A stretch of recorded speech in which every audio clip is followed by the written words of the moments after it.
everybody. We are live here. Be sure when you're tuning in, say hello. Let us know where you're tuning in from as well, and get your questions or topics to talk about in the comment section down below. I hope you all are having a fantastic day. My day is going pretty well so far. A good week in the garden as well. We've got lots of stuff going on, like always, especially later in the summer months, because we're trying to harvest everything that we have that we've been growing over the summer. And then we also have the new seedlings in the backyard for the fall garden to keep up on. So never ending chores to do in the backyard, and just upkeep, maintenance, harvesting, all kinds of stuff this time of the year. So it's a great time. I love late summer going into fall. It's kind of we've got a lot of the big major heat waves out of the way for the most part. So it's not like we are dying in the garden from being outside in 90 plus degree weather, because that can be a bummer sometimes. Welcome, everybody. Drop a comment down below if you've got anything to talk about, any questions you have, or just random topics, whatever it might be. Drop it in the chat down below. We are doing these live streams now every Thursday at 5:30. So we've been able to do them 3 weeks in a row so far. It's just the start. Many, many more great discussions and chats to come in the future. This week in the garden, while I'm waiting for some comments, I will just talk about what we've been up to. The big highlight of the week was our flower garden that we're starting indoors. So it's not necessarily like a flower garden, but more so a flower propagation / germination area that we set up. We built a couple of raised beds downstairs out of super tubs is what they're called. And they're basically like 2.5-ish by 3 feet raised tubs that are about 10 inches deep. So that provides me with a lot of space where we can then grow annual flowers early and throughout the winter months, so we can transplant them outside in the springtime. And it allows us to also grow different propagations with our tubers, specifically our Dahlia tubers that we're going to be propagating down there. So what we'll be doing with those is you sprout the Dahlia tuber, and so we dig it up in the fall, we bring it inside, we dry it out in a cool, dark area for about 2 to 3 weeks. And after that point, I would consider that tuber to be cured. So then what we do is we bring it inside and we sprout it. So kind of just like you would with any other type of rhizome or tuber, we put it in a little bit of soil. We don't completely cover the crown of the Dahlia, but we put it in that soil. And then what we do is water it a little bit, keep that soil nice and moist for it, give it some light, and it sprouts up little Dahlia shoots. And the cool part comes when we propagate those Dahlia shoots, because then what we do is we cut just a little bit of the eye, is what it's called, of the sprout, cut that out, pop that into the soil as well, and there we have a whole new Dahlia plant that is ready to grow for the next season. Doing this is basically one of the only ways to get true dahlias, except for if you're just dividing up the tuber, you can do that as well. It's essentially the same thing. That's what we're trying to accomplish here, is dividing or cloning the mother plant, so we get a true follower. So say if I start with an AC rosebud Dahlia plant and I use this propagation technique, or also if I divide up the tubers, again cutting around the eye of the tuber itself instead of the sprout, if we use that method too, it's a great way to end up with that AC rosebud that you're trying to propagate and grow out. Or if you've got any dahlias that are outstanding, perhaps maybe you grew some from seed and you want to maintain that lineage of that plant, you can then use this method and propagate it that way. And it's a lot of fun. I think it's really cool to clone and propagate plants. It's fun because it shows us that we can take a small investment of whatever it might be, this is true with many different parts of the garden as well. But what makes cloning so cool is we could just take a little investment and a little bit of time and greatly multiply what it's going to bring to our garden, to our home, to the beauty of our garden. And so the fact that you can propagate a lot of different flowers gets me excited. I want to do more flower propagations of all kinds. You can propagate a lot of different flowers. Coleus, I believe you can propagate marigolds, you can propagate petunias, dahlias, you can divide out the little bulbs of gladiolas as well. Many different flowers you can propagate and grow, multiply in your own home, hopefully reducing the end cost to you as a gardener, and also using less resources overall when gardening is a great thing. So if we can grow free flowers, that's awesome. I mean, that's ultimately what we want to try and get people to do, is build a garden for very little cost. Very little maintenance or time having to be put into the garden, as well as what we try and teach on the channel. I wish that we were at a point where we could go more full-time. Hi, Minka Demko got a comment. I like the container gardening. I've tested for a few years, especially for vegetables. They're all around easier to protect, weed, harvest, and adjusting the soil is easier too. Yeah, I absolutely.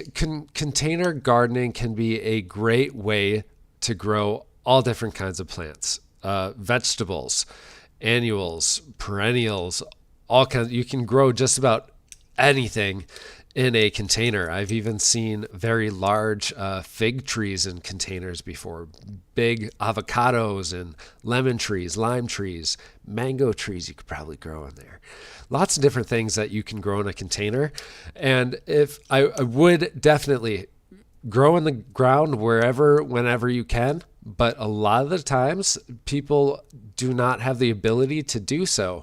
And it is very convenient to fill up a container to keep that soil maintained and inoculated with all of the different stuff that you're trying to give your plants, and grow right in that container. Because especially like Minka said, with weeding is so easy because you don't have to deal with that native ground whatsoever. So all of the seeds that have been sitting in the ground for perhaps years that have now been brought to the surface. That's how these weeds sprout up. It's not only that the weeds spread through animals and wildlife, but the weed seeds also spread through just being locked up in that soil. But finally, after maybe years and years down the line, they have gotten the right type of environment that they need to sprout. So they'll sprout all over the place. All over. If you're growing in native soil, they will get everywhere. No matter what you try and do, you're going to get a lot of weeds popping up. But when you're growing in a container, that makes it a lot more manageable, which reduces our time that we have to spend in the garden. So the one thing with container gardening is you just need to be a little bit more conscious of your watering schedule. As long as you keep your watering schedule maintained very well, and you intuitively know how to read that soil and read what your plants are trying to tell you via the way they're growing, then you are golden. Growing in containers is a great thing. Great thing. Thank you, Minka, for the comment down below. I really appreciate it. So with growing these flowers, I'm very excited for it. I think it's a great way where I can utilize the type of content to really bring you some valuable stuff that hopefully increases your passion for growing. That's really what I do this for. I do this for you guys, the viewers, in order to make your gardening experience more pleasurable. So perhaps you learn stuff from me, just little roundabout ways that I use to. Matt Can, hello again. Update on my willow plants. Oh, awesome. They survived the heat, but now they're infected with aphids. Every branch has hundreds of them. Oh, man. Get yourself a bunch of ladybugs, or perhaps, I know aphids sometimes can succumb to Like if we get a rubbing alcohol solution and spray them all over those suckers, perhaps rubbing alcohol and soap, or just soap and water to try and kill them too. There's all different kinds of things. But Matt, awesome. I'm really glad that they're growing well. That's really good to hear. I love hearing of people's success stories based off of, not only our videos, but just them going out on their own and trying to get more involved in their garden is always a great thing to hear. Willow trees are so much fun to grow. They're easy to propagate. They will grow just about anywhere, and you can shape them in many different ways. Also, if you're new to the channel,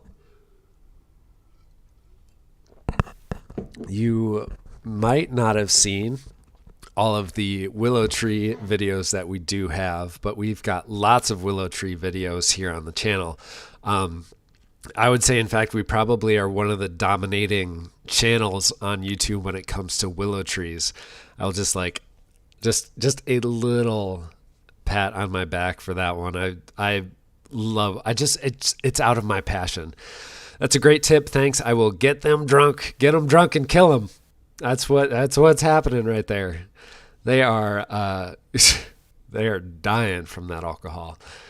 So kill those aphids, Matt. Get them. Our willow trees are willow logs that we propagated. I mean, logs, this big logs that we stuck into 5-gallon buckets of water in order to propagate, just like I do with many other different willow tree propagations. I found it's most successful when propagating in water instead of going directly into soil. But anyways, our logs that we propagated are growing great. I have to do an update video on those. Again, I've got so much stuff that I want to cover in the garden. We do have a Facebook page that we post a lot more pictures on. So if you all are interested in getting more photo updates of all different kinds of things in the garden, we have that available on Facebook and the community over there. I'd be I'd really love to see you over there as well. So have to get an update on those willow trees because they blew me away. I was actually astounded by how well they grew. They typically, when I propagate larger willows, what happens is that the new growth that's been put off during the propagation process while it's sitting in water, usually that new growth will droop way down and it looks like your willow tree is just completely dead at that point. But these logs didn't do that whatsoever. The new growth that they put off didn't change at all. So for some reason, the plant itself went through less shock when I grew it as the logs compared to the smaller ones. So that was kind of interesting. I thought that they would have had a harder time rooting and getting very well established, but these willow logs that we propagated are doing incredibly well. Welcome any new viewers. Drop a comment down in the section down below, whether it be a topic that we should talk about or a question that you have on your mind. Gardening, not gardening, whatever it might be, drop it in the chat below. Last time we did a live session, last week Thursday, we ended up diving into all kinds of things, spiritual, government, technology, lab grown meat, all kinds of stuff. So whatever it might be that's on your mind, I am an open book, hopefully full of answers and interesting points of view.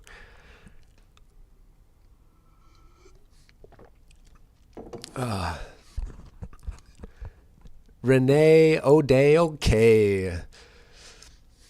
Hey, Matt, nasturtium plants. Oops, just a second. Around that will maybe help. I use them as trap plants. Yeah, nasturtium plants. Nasturtium's awesome. That's a great way to utilize different plants together. You know, it's basically companion planting and planting with a purpose and a method. There's all different kinds of plants that can either attract a majority of our problem pests And by doing that, they're going to keep them away from different parts of our garden. Or there's also different plants that we can grow, like citronella, to get rid of mosquitoes.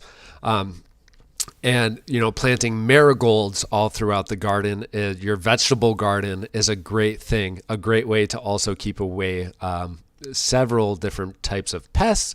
And it also brings us some good pollinators in the garden too. So I guess what I would Google for that to figure all that out for you in your garden would be just like companion planting for pest control or vegetable garden companion flower plants. And you'll find all kinds of articles, hopefully some articles on our website very soon in the near future as well, expeditionhomestead.org. We're going to start working on building different blogs for you all, depending on what sort of different topics that we have to cover, different videos that we've done, all kinds of stuff. Matt can, I'll have to look into that more. Thanks. Aphids attract lots of wasps, and it's great watching them swarm around, the thousands of aphids. Yeah, those wasps will be going to war. Hey, Sean Cummings, welcome. Thank you so much for tuning in. That just made me think of Bug's Life. I oftentimes tell people that Bug's Life, to this day, has got to be my favorite movie ever. I think I've watched A Bug's Life, I don't know, 3 dozen, 4 dozen times, if not more in my life. I mean, yeah, probably more. I would say I watch it at least like, I don't know, 8 times a year, 7 times. Yeah, I would say like 5 to 8 times a year I watch Bug's Life. One of my favorite movies. Mika Demko, sunflowers work great to sacrifice the leaf-footed bugs away from the tomatoes. Awesome, awesome. The last leaf has fallen. It is time. It's not that time yet. Hopefully, the leaves better not be falling around me yet. It is too early for that. Good quote. Good quote. Awesome. Minka, that is another way of just using smart techniques to make this whole gardening thing a lot easier, because let's be honest, nobody knows the best way to garden, and nobody knows the surefire, like dead on thing that is going to make your garden as successful as possible. I can't go and tell you exactly what to do, because so many different things are going to manifest themselves when it comes to your final results that you have in the garden.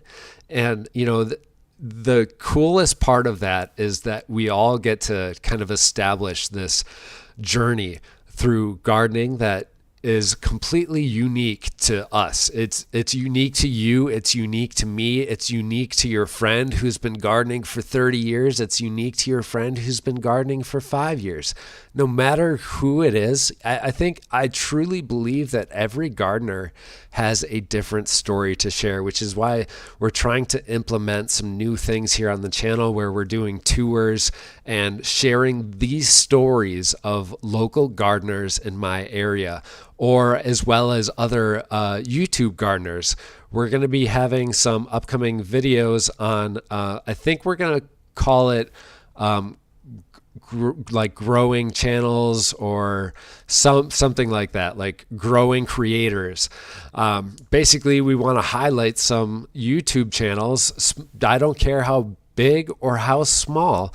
If you've got 500 subscribers, if you've got 100 subscribers, let me know that you want to be featured on one of our live videos. It doesn't have to be on a Thursday either. We could probably do it a different day. But if Thursday at 5:30 works for you and you're a gardener with a story to share, let me know. You can email us at expeditionhomestead at gmail.com. You can contact us on our website in order to get on one of these live videos, expeditionhomestead.org, or you can just comment on our YouTube channel. Message us on Facebook, whatever it might be. We are looking for gardeners and YouTubers, gardening creators of any size, to share their story, because there's so many incredible things that we can all learn from each other based off of the experience that we have. Currently around the world, it wasn't a shared experience until the internet. And, we had community before that, but a large scale shared experience as far as gardening goes really did not exist up until really, I would say majority of creators were not around until 15 years ago. Many, many more have entered the space now. And now is the time, I think, for so many other people to kind of understand that there is very big potential in this because of how important it is to our lives as people and as humans to be encompassed by the traditions, by the mental well-being that we get, by the different aspects of gardening. So many different things come together to bring value to our lives by gardening. And that's why I think it's a very, very important thing that we share. Renee O'Day, okay. Hello, everybody. I'm from South Central Indiana, where rain comes to die this year. Oh, man. Been a weird year here. This is the first time I've caught a live stream. Well, thank you so much for tuning in. I really, really appreciate the comment. I can't tell. Is that a chicken? You got a chicken in your thumbnail? That's cool. Love it. Renee, let us know if you make videos or anything like that. Anybody else who's watching right now.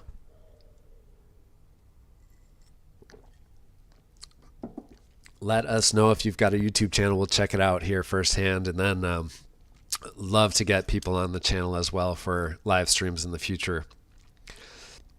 It is a great, beautiful day out right now. Let's see. Let's check the temperature where we were at. Southeastern Wisconsin, Zone 5B. 82 degrees here, 82 and sunny. And we've got a beautiful rest of the week. 82 degrees tomorrow. Nice mild temperatures throughout the weekend of 72 degrees and sunny. A couple of scattered clouds here and there, but that is about it. Photographed by Madeline. Hello from Wyoming. I have problems with chipmunks and rodents. They just bite off my marigolds. I tried chili pepper. I tried the chili pepper and things like that. Any other suggestions to keep the rodents at bay? Thank you. Photographed by Madeline. Let's go and check out the channel real quick just so I can show you a video for your future use. But then what I would say for those rodents, just go out and buy a live trap, to be honest, because they are going to be very, very tricky. Rodents are hard. This right here, top 3 ways to keep deer and rabbits. This will specifically talk about deer and rabbits, but will also deter squirrels, 13-starred groundhogs, whatever they're called, the striped gophers, all those things. Whatever kind of rodents you got in your garden, check out the video. We recommend an ultrasonic repellent there. Oh, just a second. Sorry, I forgot to change screens, guys. Malfunction. I forgot to change screens. There we go. This is better. Okay, here we go. Photographed by Madeline. Right here. Top 3 ways to keep deer and rabbits out of your garden. Check that out. We have an ultrasonic repellent in there that emits this very high frequency noise that obviously scares them off and really keeps them out of your garden. It is going to be motion. I got cats. It really helped. Yeah, cats are great. Get some cats out there. The hard thing about cats is what they do to the bird population, but how substantial it actually is, I'm not really sure. They say that cats kill like billions of birds every single year. We'll look at that in a second. Right now, we've got Minko Demko. The basil has flowered but continues to grow robustly. What should I do with it all? Well, you can dry it. Just dry it all up. Make different sorts of recipes, but the best thing I can recommend you do is just dry a bunch of that stuff as it continues to grow. Matt Can, what flowers would you recommend that come back each year? I've got dahlias and they look amazing. I always say dahlias. I've been I don't know who it was, if it's just the Wisconsin dialect or if just like over time somehow in my community and most of the Wisconsin area it's pronounced that way, but like almost everybody I know pronounces it Dahlia for some reason. So everybody else online says Dahlia. So does it matter? I don't know. It's language. It's language. You get what I'm saying. What flowers would I recommend coming back each year? My favorites, like a good roundabout favorite list, is something like astilbe. I really like bugbane. I like monkshood. I love doing all kinds of milkweed. Those are kind of the more like little weird niche flowers. But then phlox. Phlox are a great flower that are very hardy, do well in many different areas also. I love different types of daisies, black-eyed Susans, some deer tick, coreopsis. Coreopsis? Maybe it's not coreopsis. All kinds of things. And there's a columbine. Columbine is a great flower as well. I love columbine. Many different types of columbine with different colors and assortments as well. There's also hardy gladiolas, which are great. Those are a bulb flower. We talked about those a little bit earlier. And yeah, those are definitely my favorites that I try and grow pretty much everywhere. Otherwise, there is like liatris as well. And you can get certain flowers like zinnia, and zinnia will self-seed. So if you've got an area where you're growing zinnia, just get those seeds, let them fall to the ground. Just put a tiny little bit of soil over, just like sprinkle some soil or even rake in those seeds at the end of the season, and you will have some zinnias popping up next year. Bee balm is another one of my favorite flowers to grow. Ligularia is one of my favorites. Foxglove, I like that. I like lupine flowers. Lupines are very pretty. I like lupines because of the shape of their flower. They've got like star-shaped flowers. Very cool. So yeah, that would be my recommendation for sure. Okay, what were we going to talk about that I was going to look up? Forgot something about flowers, but anyways, anybody else got some questions? Drop them in the chat down below, or any topics to talk about as well. Whatever it might be, anything you've got on your mind, we can talk about it today.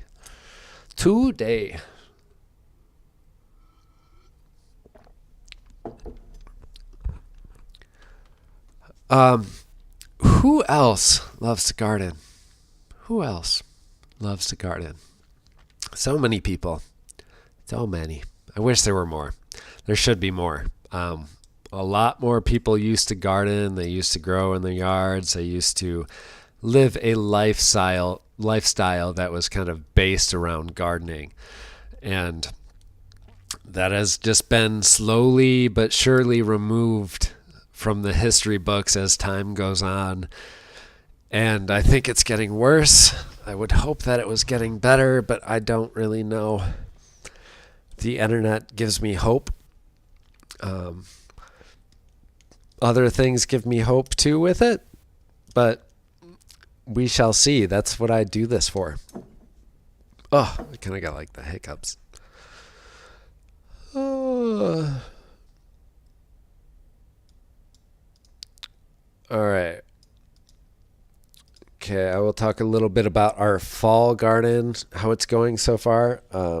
Seeds are just about sprouting up, and we've got all kinds of different root crops growing in there. I'm a little bit late on some things because my onion bed, I probably could have seeded out, and I could have seeded out my carrot bed for the fall, but because we haven't harvested all of those yet, I don't have the space, and by the time we harvest them, it's definitely going to be too late to grow any more fall crops at this point. it would put us probably we'd be like 2 weeks behind for many different things. I'm sure there's some stuff we could throw in salad greens, but I honestly don't go through that many greens at all. They don't typically agree with my stomach. I have ulcerative colitis, and so certain types of foods, when I'm going through a season of life where it's a little bit worse than it normally is, certain foods will set it off. Peppers, sometimes tomatoes, depending on really like what I'm eating it with for some reason, which is weird. But then lettuce and greens will also just not agree with my stomach. So it's unfortunate, but I will say that I have no problem with lamb's quarters though. So if I were to eat our salad greens from our vegetable garden, it would kind of irritate my stomach. But if I had lamb's quarters, which is a weed, if you're not familiar with it, it is in the same family as the spinach plant, and I believe it's more nutritionally dense. I might be making that up. I might be making that up. Let's see. Oop. Young Jamie, give us a Google here. We are trying to figure out the nutritional density of lamb's quarters. Ta-da! 43 calories per 100 grams, 0.8 grams of fat, 4.2 protein, carbohydrates, sugar. Okay, what about the vitamins and minerals?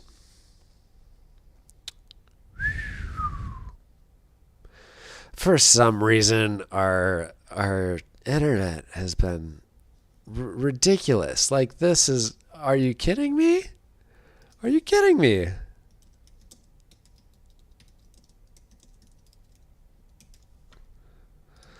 Too long to load a page. Popeye might have chosen lamb's quarters over spinach if he'd known what a nutritional superstar it was. Just 1 cup of the chopped leaves gives you 464 milligrams of calcium compared to 30 in spinach. 66 milligrams of vitamin C compared to 8.4 in spinach. Hot dog, it's my day. Look at that. That is incredible. And that is a weed, ladies and gents. It goes back to our conversation that we had last week. Our almighty creator had many things in plan when it came to the creation of our universe and our world and the plants on it. Many plants can be consumed that grow natively in whatever area it might be that we live in. And a lot of these plants also include in them different attributes that reduce overall disease that we manifest inside of our bodies and reduces the amount of allergies that we have to our foods overall just by consuming these native or local plants. It goes, it's the same thing as far as honey goes.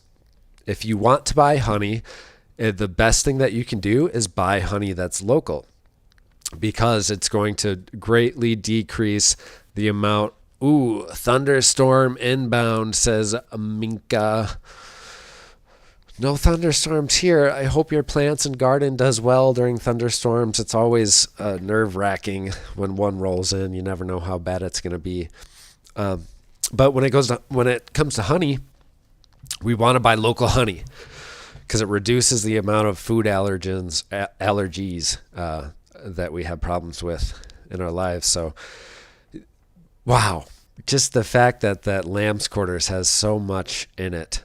And I'm sure if we spent a little more time diving into it, that there would be a lot of different micronutrients and minerals in that lamb's quarters as well. So it's pretty cool that something that is considered as a weed is healthier for you, has more nutrients for you than the commonly grown and cultivated spinach that is kind of like its replacement of sorts, or just, it's mainstream adoption. It's really interesting to me how things get a foothold in culture, in society, and in our consumption. So, some person, some company one day decided that spinach was going to be this thing. And nobody did that to lamb's quarters, or nobody's done that to purslane. Nobody's done that to all different kinds of things. You can find a lot of stuff in like herbalist shops, but then there's a lot of weird like woo-woo, woo-woo, and with that too. I won't go into that very much, but herbalist shops do keep a lot of that kind of stuff alive, which is great. Very, very helpful. But I think it would be cool to see more companies kind of pick up the weeds that they're clearly better for us than the stuff that we're given at the grocery store for whatever reason.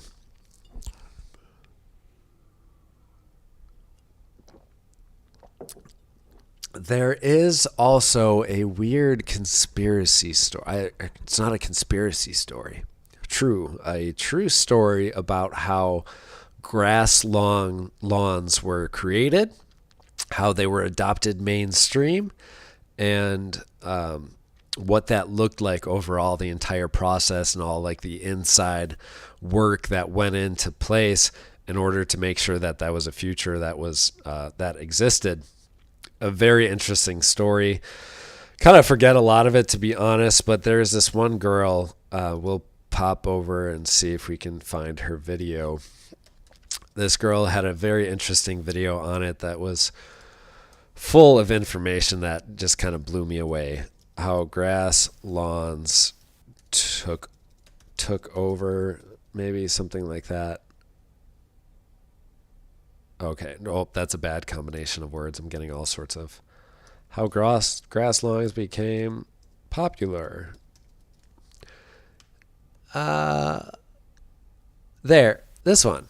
The impact of lawns, environmental and cultural consequences of grass. I will leave a disclaimer. Or did it again? Desktop. There, right here. I'll leave a disclaimer. I don't agree with everything on her channel, so let that not be a representation of myself. But this video right here, the impact of lawns, environmental and cultural consequences of grass. Yup. Check that out. Very interesting. She goes through the entire process of how it came to be in the first place. Really cool stuff. Something that I did not know. Oh, just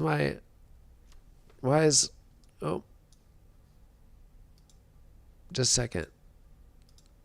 Why is that like that? Webcam. Over here. Hi. Oh, this thing, I swear, it just moves around wherever it wants to sometimes. Should have been there the entire time. Oh, okay. I did find out the other day that grass, an acre of grass, produces more oxygen than an acre of forest. Whole acre of trees versus a whole acre of grass, the grass is going to produce more oxygen. I don't think, however, that it captures as much carbon, and I would assume all different kinds of things. It might not be putting off as much oxygen, but overall, I would tend to believe that a forest is going to be absorbing a lot more of that stuff that we don't want in our atmosphere, as opposed to only giving out because of just how much mass is being created with the actual tree itself. All of this matter and mass comes from somewhere. It comes from something, right? It's all of these building blocks that are in the atmosphere, that are in the earth, that get delivered to the plants through mycorrhizal fungi and bacteria. All different cool things that ultimately go into creating the mass of the tree, which is why it has such a good positive impact on our earth and the environment. Stop cutting down the trees. But but you still have to manage the trees. You have to cut down the trees to make sure all the trees don't burn down. You got to do that too. There's people that argue that you should not do any sort of forestry work. You shouldn't be logging. You shouldn't be cutting down trees and managing stuff. But that is how we get massive fires that take out thousands and thousands and thousands of acres, is because man has not been in there doing the job of nature, the job that fires naturally have. Granted, as the temperatures are rising on the earth, the fires can get unnaturally bad. But again, let's hop back a little bit. If we leave a forest just sit for 40 years, 50 years, 60 years, whatever it might be, there's ultimately going to be a lot of dead timber in that forest, where if it is not managed, one tiny little spark can set off a chain reaction for a large section of forest. So it's really unfortunate that some people tend to believe that we shouldn't touch them at all. So they just need to be managed responsibly, taken care of. And I get that it takes a lot of money to do so, but thankfully there's a lot of good people in this world to help support things like that as well. So that's my thought on that. Anybody else, drop some comments in the section down below. Perhaps you make YouTube videos yourself. We will check out your channel. If you've got any topics that you want to cover, gardening or not, whatever it might be, we will talk about it. We'll chat about it. I want to thank you all so much for tuning in to today's episode.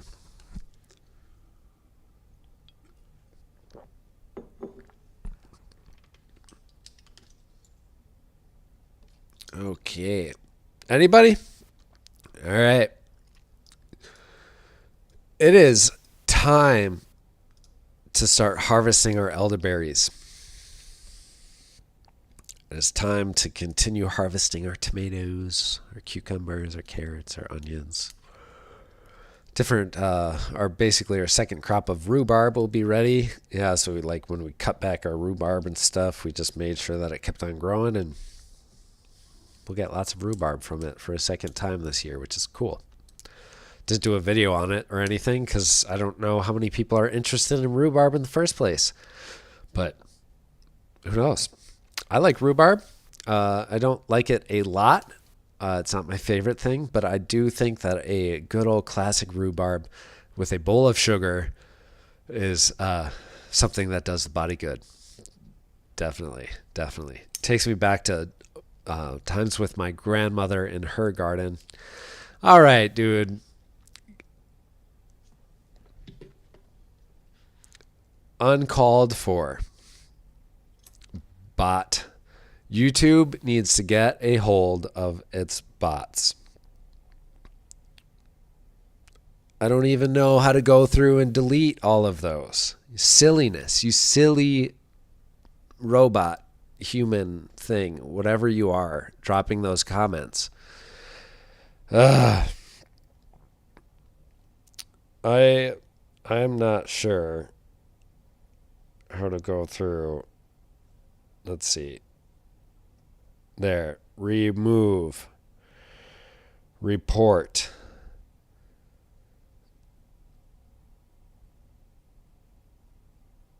Report. Remove. Goodness gracious. Sorry about that, guys. We've got a mad, evil person in the comment section saying stuff about man and women do things to their body, live cameras. Do not condone those types of actions on YouTube whatsoever. They're a pain in the butt. It's really great when I post a video on YouTube and the first 3 comments are some spam bot trying to get people to click on a link that is ultimately going to destroy their computer. It's great. Good job, YouTube. Y'all got anything that you love to do? Any passion that you're interested about? Any curiosities that tickles your fancy? It's weird after what we just talked about with the comments, but let me know. Investing, jobs, what you do for work, animals, food. I want to keep on giving suggestions. Just kidding. I won't do that to you guys. You know what you're supposed to do with your orchids after they bloom. Here's a orchid like this. Boop. See that? This is where the bloom is. You see how this is still green? But this one back here, right there, this one is brown. I should really just chop that off right here. And then I could really just chop this one off right here pretty soon too, because this bloom died off.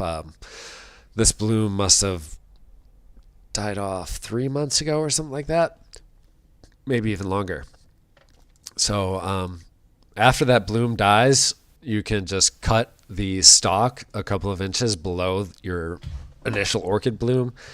And then usually I like to wait as long as I can and before I cut off that cane at the end of it. Whether it makes a difference, I'm not sure. You could probably just cut it off right away at the base without any issues. But whenever I did research, I found that's what people suggested. So for some reason, I'm just following suit, even though I should probably just cut it off to see what happens. If I had a scissors right here with me, I'd cut it off, but I don't. Maybe I'll bite it off. Don't do that. Please, somebody drop a comment down in the chat. Let's talk about something, anything, whatever it might be. Let's talk about a hot topic, something that pushes people's buttons. Something, please. We've come a long way in the garden. We started this channel with nothing but a sweet potato vine and a handful of lotus seeds. That was it. That was literally it. That's all we had. And slowly we built the channel. I realized that I liked propagating succulents a lot. I loved propagating them because, again, it takes us back to what we talked about earlier in the video. Being able to multiply and clone your plants and to grow more and more and more and more for free was so much fun. It's almost addicting. So I grew a ton of succulents, and then I found all kinds of sempervivum at Mill Creek Gardens outside of Marshfield, Wisconsin. I believe it was like $30 for, ultimately we ended up with several hundred sempervivum that we propagated out and grew in a large raised garden bed. Was it just one or two? It was basically 2 garden beds full of the sempervivum that we propagated out, grew them. I loved growing that stuff. We started growing some more things inside, some different vegetables as well. We got our very first aquaponics center set up downstairs where we grew even more. And ultimately, I think our second year with the channel, that's when we bought our condo. So we started growing some more houseplants. I didn't have the land to grow vegetables, so I couldn't develop the base of my channel with vegetables at all. We just had to deal with what we had to grow. And it was hard. Like it was not fun not being able to grow vegetables for, one of the first times in my life for a long time. And so we made do with what we had. We kept passionate about it. We loved learning and growing with you guys throughout that area of the channel because houseplants were something that I had begun dedicating a lot of time to because I found them very interesting. They were fun. They were a great way to bring more beauty to your home. Just like this up here. See that? Pothos. Then we've got one back there. We've got all kinds of plants on the windowsill. We've got indoor plants growing downstairs. Indoor plants are great to grow, But ultimately, I think they're a better introduction to gardening for people that have not done it at all in their whole lives. People that have no exposure to gardening come to it through houseplants. And so with millennials, it was becoming very popular about a decade ago. And now with Gen Z, they are also loving houseplants, which is great because they don't love to garden. But I know there's going to be a lot of people that start with houseplants and ultimately turn to gardening as a way to expand their journey of gardening and expand their knowledge base when it comes to it. And then all of a sudden, it's this big trickle effect or snowball effect where they start to realize, holy camole, it doesn't take a lot of time, effort, or money to grow a lot of vegetables in the garden. It doesn't take a lot of time, effort, or money to start growing perennials, annual flowers, fruit trees, grapevines, raspberries, strawberries, rhubarb, all of the vegetable crops in there. It doesn't take a lot of time, effort, or money to grow these things. And it all started with a little houseplant. Whatever it might be. If it's a single Aeonium kiwi succulent, or if it's a cactus, no matter how prickly and painful. Ultimately, I think a lot of people are going to turn to gardening through houseplants, which a reason why I'm very happy that we can continue making houseplant videos, and another reason why I make them throughout the entire year too, not just the winter months when we're cooped inside, but we still try and get out some houseplants during the summer months too, because I think that it's important that I reach those people that are strictly into houseplants. And also there's a ton of people that garden like I do with lots of different outdoor gardens and vegetable beds that find value in houseplants, like I said earlier, where it's bringing just more beauty to our space overall. What it doesn't do is filter your air. It doesn't do that. Common misconception. See how many times I take a drink of water in this video. Probably like 50. Houseplants are not going to clean your air.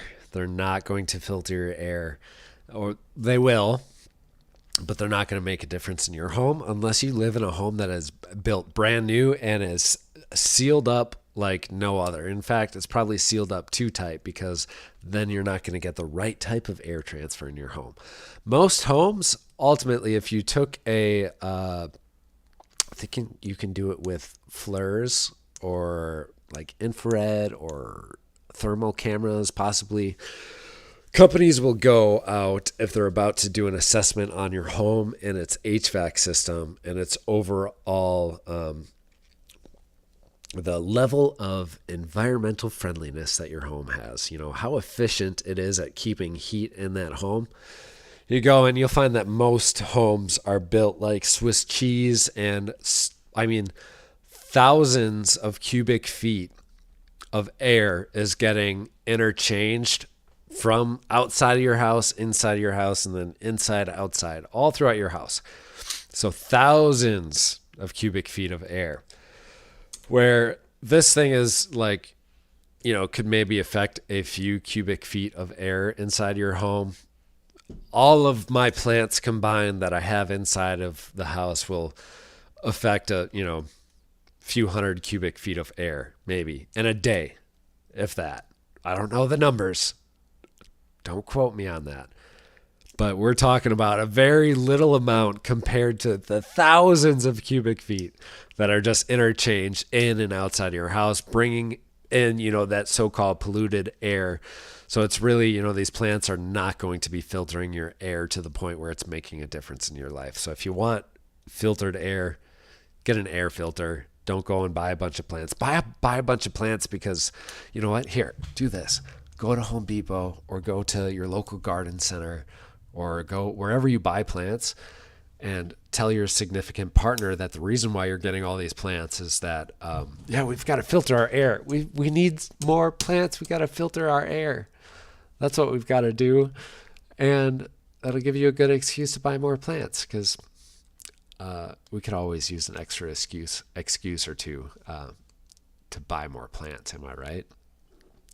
I don't spend that much money on plants, just the occasional trip here and there whenever I'm at the store and I see one that catches my eye. It's not that much. It'll be more in the future, trust me. We will spend a lot more money on plants in the future. Hopefully for you all to enjoy as well. I'm compiling like a little list of all of the plants that I get requested on most, so I can start, developing patterns with that and seeing what you all like the most. If you have a favorite plant, drop it in the comment section down below. We'll talk about it if it's something that I have, or put it in my list of plants to cover in the future, because there's lots of them. There is a lot. Anybody, if you've so welcome new viewers to the live stream. We do these every Thursday at 5:30. If you're tuning in and if you've got something you want to talk about, whatever it might be, it doesn't have to be about gardening. And in fact, it's sometimes more fun to not talk about gardening, because it gets you guys a little bit closer to me, my personal life, my beliefs, my thoughts, my impressions on this weird, strange thing that we all call life that we go through. Michael Horniak, welcome. Thank you so much. Michael is an all-star. Michael is an all-star viewer on this channel. I love the different stories that we've been able to share together just through the comment section alone here on the YouTube channel. Michael has been commenting for years, and it's so cool to listen about all the different things that he's growing. Michael Horniak says, actually, I'm sorry if I pronounce that wrong, Michael. I almost feel like truly sorry if I pronounce it wrong. Horniak, I would pronounce it. Hey, Matt, how much room do you have? I love my hardy hibiscus. It's cutting off a little bit of the chat. Sorry. Let me pull it over. There. My second year, the bush is 4 feet tall and 5 feet wide, full of flowers. Yeah, I love hardy hibiscus as well. I cannot get hibiscus to overwinter here in Wisconsin, southeastern Wisconsin. It has a really, really, really, really rough time. And so have never done it. Usually bring them in. I've got one outside the front of my house right now. Really beautiful flowers. It's a fun addition to the garden because of it's just the flower is just totally different from most other flowers, like the petaled flowers that we grow. Very different, very cool. Another like weird, unique plant that we're starting to grow. Hopefully, wait, let me look outside quick. Oh yeah, they're still alive. I have a hardy banana tree, 2 of them. I'm growing bananas. They are supposed to be hardy. I do have reports of many people growing them in Wisconsin. I got your name right. Awesome. Thank you, Michael. Good. I'm glad I did. So this hardy banana, there's a couple of different YouTube videos that I've seen where people have grown them in Wisconsin. I've seen articles online about them as well, and people's success stories with them, the different techniques that worked and didn't work when overwintering them, because it is still best, even though they're supposed to be hardy, just up to this zone. It is best that we use a little bit of extra precaution and insulate these hardy bananas here in southeastern Wisconsin. But I hope that we'll be able to grow them. I bought these bananas previously as well. I think it was last year. Yeah, last year I bought some as well. But I completely forgot about them. I left them outside and they dried up and died. There was absolutely no way they were coming back. I mean, they were dead. Like, they were starting to decompose. Totally forgot about them. Put them in the corner of my garden. So I bought some more this year, a little bit late. Like, I was just going through, I was watching my 5 minutes of TikTok, and I saw a video on these hardy bananas, and I'm like, oh my gosh, I totally forgot. Yes, we've got to get some more of those. So I just put them in a couple of weeks ago. It is very late. I hope that they can get established before winter comes. And fingers crossed that we can get some banana content here. They grow really, really big, nice tropical, and then basically they're almost cut all the way back. There's some people that cut them back, some people don't, some do it halfway, some do it all the way. So that kind of stuff I'm going to have to figure out firsthand. Again, gardening is very, very personal when it comes to the different results that we're going to get in the garden. You know, it is situational. Gardening is situational. So we're just going to have to find out what works and what doesn't work when growing these bananas in our backyard, because it's the first time I've done so, and I don't know anybody else who grows them in our area. Otherwise, I would just go up to a house that I saw a bunch of them growing on, and I would knock on that door and ask them how they got those beautiful bananas to grow in their front yard. They're not really edible bananas that they put off. They're like full of seeds. They've got hardly any actual meat in the fruit itself. So it's not going to be for any sort of sustenance in the garden. Central Standard Time, Michael. Southeastern Wisconsin here. But I'm growing these bananas because they get really big, they get really cool, and it's going to be something unique where hopefully I catch some people's eyes and get like, well, what is that guy doing over there? He's got apple trees in his front yard. He's got a raised flower bed in his front yard. What is this guy doing? He's got elderberry trees all over and willows and all that kind of stuff. I like to just pique people's curiosity every once in a while if I can. So maybe that would be a way to do it. Welcome, anybody who's just tuning in. Please drop a question in the comment section down below. And also, any sort of talking points where we can get a discussion going together, that is welcome too. Whether it be something about my life, your life, not gardening, investment stuff, vehicle stuff, art stuff, whatever. Anything. I am an open book looking to talk and chat with you guys, my viewers. That's what these YouTube lives are going to be all about. You know, it's a community building session where you can get to know who I am better instead of just these 5 or 6 or 12-minute videos where more often than not, I'm just talking about a specific topic, not necessarily just having a conversation with you all. So that's why I find value in these live stream videos, is because it gets you to know me so much better at a deeper level as well. Michael comments, some of my sunflowers are past my gutters. Woo-wee! Awesome. So cool. I love sunflowers. They're so much fun. It's another way that you can pique people's interest about gardening, perhaps just get them into gardening. If they can't grow a tomato plant, if they can't grow carrots for some reason, if they can't grow broccoli or peppers or cucumbers, you know, all the basic plants that almost every gardener tries to grow, whatever. If they've lost hope in gardening and find no way past that barrier that they're up against, grow some sunflowers, because those sunflowers will grow. It's so hard to kill a sunflower. During the first 4 weeks after germination is going to be the most crucial part of that sunflower's life.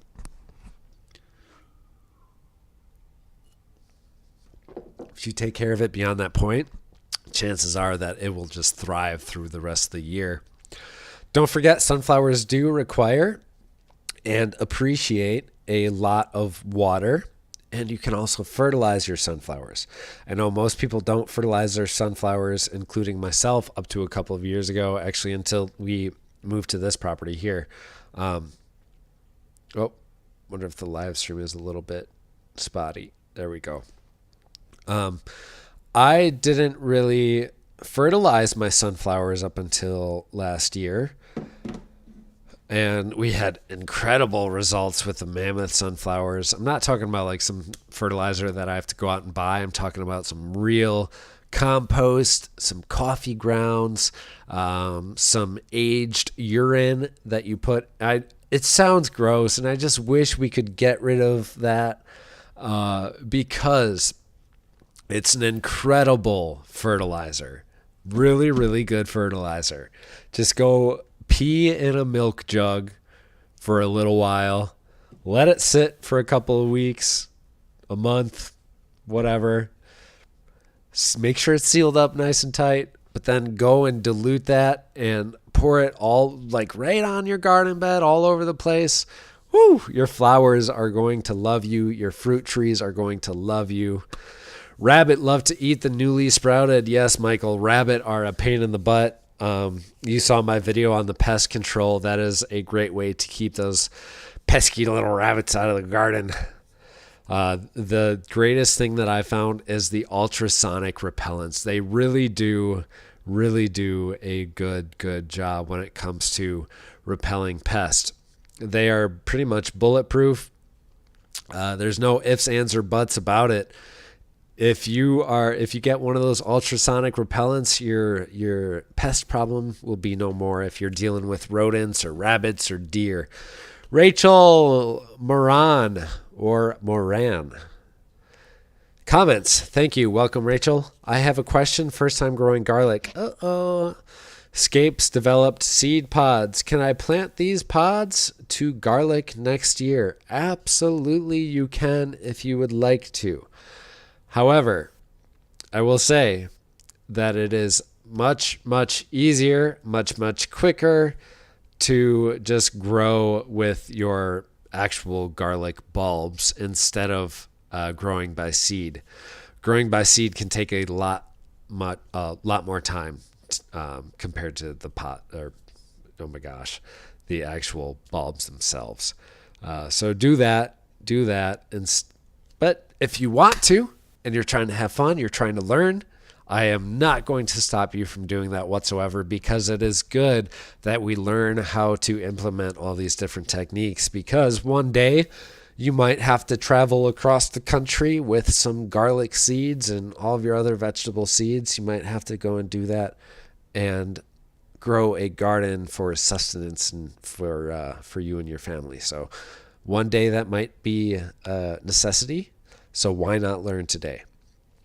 No, it's not going to happen. We're fine. Don't let that worry you. We are in good hands. There's a lot of YouTubers right now throughout the space that are preaching, spreading, encouraging, attracting doom and gloom through the topics such as massive food shortage is going to destroy your life, or you won't be able to get food for a year, or grow your own food now. I did one video on survival crops because I think it is an important topic, but in that video, I talked a little bit about how we do live on a very abundant planet. We live on a planet full of incredibly intelligent human beings as well. So we are problem solvers. We figure out how to go through this thing together. So no matter how hard it gets in different parts of the world, when it comes to upcoming events that may or may not take place, we are in good hands. We're in good hands. So don't let it scare you, but still build your repertoire of knowledge when it comes to gardening. It's always a good thing to do. Always a great thing to do. I hope you're all learning through the channel. I hope I've taught you all a lot, whether it be about indoor plants, outdoor plants, vegetables, flowers, fruit trees, pruning, propagating, fertilizing, composting, all kinds of stuff. Whatever it might be, I thank you to you, the viewer, for tuning into the channel, for watching our videos. I really appreciate it at the bottom of my heart. It means the world to me. This is my absolute most true passion in life besides praise and worship and, my spiritual life. Gardening is one of my biggest passions. My family, that goes without saying, obviously. But gardening is huge. I think it's something that hopefully I've been called to teach people about. I've been called to impact lives with and through. And that's what I try and do every single time I press record on the camera. I don't have a script because I feel that the true essence of what I'm trying to convey to the viewers will meet you through the screen, through whatever I'm saying at the time. So videos that I have scripted out just don't feel natural to me. They feel a little bit weird. So I would rather just sit in front of the camera and talk to you about what I'm doing and talk to you about the different tips, tricks, and techniques that we're trying to implement in that video. And that's how I've done nearly every single video. I've probably done under a dozen scripted videos, and usually those are the ones where I just overlay the audio to B-roll film and stuff like that, where I'm not actually on film talking. But if I'm on film talking, just about 10 times out of 10, it will be unscripted for you, the viewer, because I think it's the best way to go about it. And typically with gardening stuff, I don't mean to put out content where I'm just busting out the answer to what you're looking for within 30 seconds and then it's like adios, see you later. We're trying to develop a community of people, a culture of gardening as well. And Michael Horniak, I try to grow just about anything. I have an orange tree and just started a lemon seed. It's half an inch tall. Oh, that's so cool. Congratulations on the lemon tree. Hopefully you get some lemons in, I don't know how long they take. I think they take about 3 years. I could be wrong. But that's very cool. So that's really cool, Michael. What I see that you do in your garden throughout the comments that you've left us is that you do grow a wide range of fruit trees, of vegetables, of ornamentals, annuals, perennials. Every time I get a comment with you, I swear you're starting to grow something different. You're going on this new little journey in your gardening life. And so that's really cool to see. And so, Michael, again, I want to thank you so much. Like, I feel like I've really gotten a friend just through this YouTube comment section with you and with a couple of other people who comment on just about every video that we make. Thank you from the bottom of my heart. I really, really appreciate it. It means the world to me. I'll say it over and over again. It means the world to me. Any other questions for people that are just tuning in? Please drop a question in the comment section down below. A topic that you would like to talk about, not gardening related also. That is welcome for you, the viewer, because that's what we do on these live streams. It is a chance for you to get to know me better, for you to get to know my views on life better as well. So drop a question down in the comment section below if you've got anything that you would like to. We're coming up on the end of this live stream. We try and get them done within an hour and a half. So now is your chance. Drop it down below if you've got something that you want to talk about, perhaps spark up an interesting conversation. Drop the comment. I will be right back.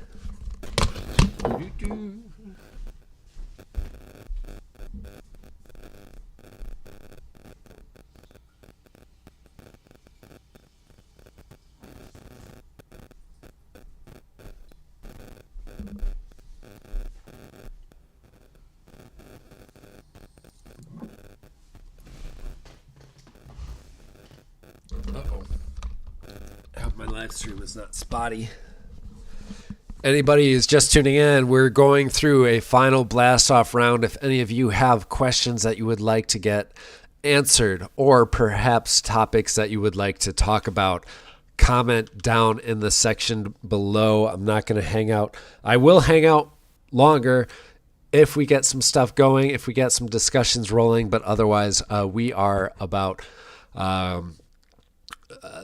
13 minutes away from our hour and a half time slot here. So if you want to get stuff rolling, please do it.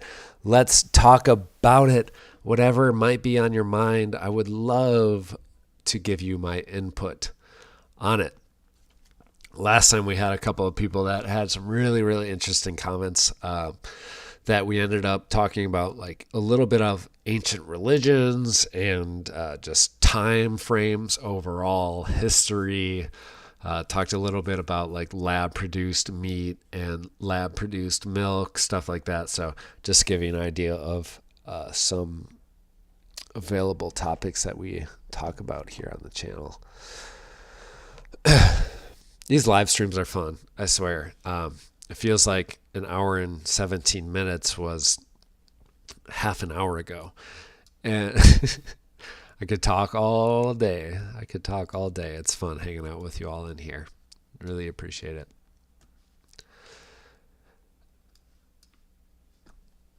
We got 6 people in the chat. Give us a thumbs up if you'd enjoyed the video so far. Anybody's got some final comments? Drop them down below. What we'll be doing in the garden this week? Let me think of all the chores. We have to do still got to do a video on this little mini chainsaw we got. It's this mini electric chainsaw. Whatever. How weird is that? But we were sent it, so I'm like, hey, why not? I kind of need it anyways for different things. So I just hope it works, because I will be blunt in my review videos. I always am very, very honest and truthful, because I don't get paid for these reviews. Basically what happens is typically a company will send me an email saying that they've got a new product, or the product that they think would fit what our viewers like to see, or whatever, blah, blah, blah, the typical email stuff. And then they ask, hey, would you like to review the product? I tell them, yes, it is completely unbiased. I don't want any money. I don't want any future relationship or partnership with you either as a company, but I will take your product and I will test it out. That way it provides a little bit more income as far as that goes for the gardening projects in the YouTube channel. And then it gives us a little review video for you all. I've started saving seeds for next year. Michael, my man, you are on a roll today, saving seeds. Woo! For next year, my neighbor lets me collect seeds from her garden. That is so cool. Very cool. Awesome stuff. I've found something that's great to save seeds in. You got little office organizers or tackle boxes, but typically they're like the clear boxes that have different trays in them. So take like bead trays. Sometimes those are really well for it. Otherwise, a good old paper envelope works great, or the manila envelopes are also a cool thing. My mother-in-law, who's been doing it for many, many years, she has always done them in the small manila envelopes, and also just plain old letter envelopes. And that's a way to do it. You can do it however you want to, just like I say with many different types of plants and different things that we do in the garden. There's a million ways to do everything. Let's see. Thank you, Michael, Michelle. Is it Michael Moore? No, I'm sure you get that a lot. Michelle Moore, thank you for your wisdom. Listening from Australia while doing my spring cleaning. Well, happy spring cleaning to you. We're about to go into fall over here, so totally different. Spent the entire day yesterday sowing seeds. So cool. And it's great that you're able to get out in the garden and sow seeds despite you being busy with your spring cleaning, because sometimes it is very easy to get caught up in life and miss out on critical times of our garden. So get out there, do your thing, start growing. We have Gracie Glue asked, yeah, could you answer which time zone you're in? Yeah, so like Central Standard Time. So right now, Central Standard Time, it's Central Daylight Time. So at this time right now, Gracie, it is 6:56 p.m. in the afternoon. So if that gives you a time, yep, if that helps out, great. 6:56 right now here when we're filming. So we just started filming an hour and a half ago.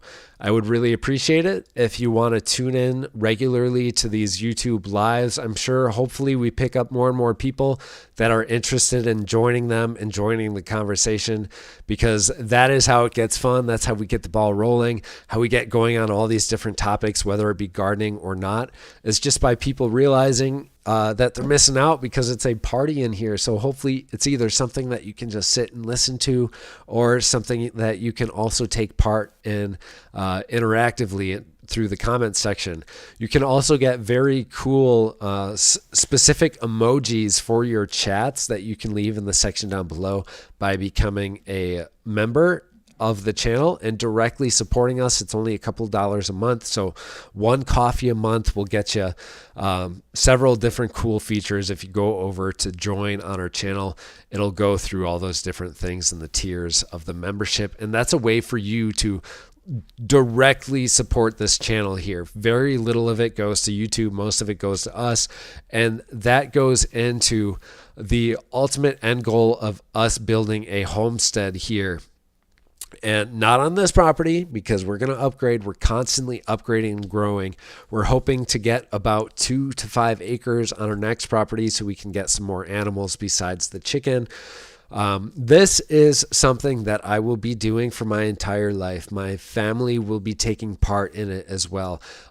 We're developing different community resources in terms of gardening, hopefully setting up some school programs as well. Garden tours, all kinds of things that will be setting up. You know, basically gardening, an open garden for people to visit and view to see how we do what we do. It's a demonstration garden. We want to do that in the future too. All kinds of things. So whatever support that you can give the channel via super chat or a membership is really appreciated at the bottom of my heart, because this is not something short term. This is not just something that we're hopefully trying to make, I didn't look at YouTube as something that was going to be financial for a long time. Like I was earning 15 cents a day or 20 cents a day or $1.50 a day or $3 a day.